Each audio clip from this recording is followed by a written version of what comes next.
examples of why it's getting increasingly difficult separating digital reality from fiction.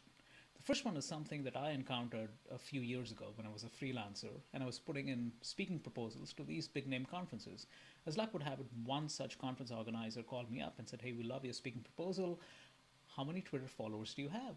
At that point, I had 500 or so. As I gave him the number, he said, "Hey, we need at least 10,000. That's what our sponsors demand. But don't worry about it. You can actually go from 500 to 10,000 literally overnight. Just go to devumi.com and you can actually buy bots." Obviously, I didn't fall for that. But think about that, right? You can go from X to 10X by buying. Now, Devumi is out of business. Thankfully, FTC went after them. The second example, and this is one of my favorites, I encountered this a couple of weeks ago, and this was a senior reporter, right? And he decided to actually fool his colleagues by actually creating these video snippets of him actually being in these Zoom meetings. And instead of actually showing up, he'd actually play this video snippet in each of these meetings.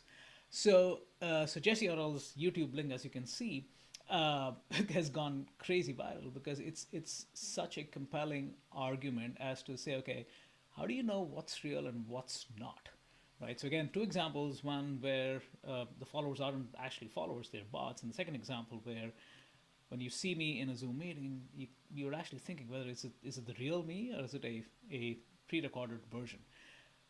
One thing that I've figured out is one way to answer that question is turn the spotlight on oneself and saying, hey, would you actually go ahead and buy followers, right? So if you answer that question with integrity, then that's, I think, half the battle won.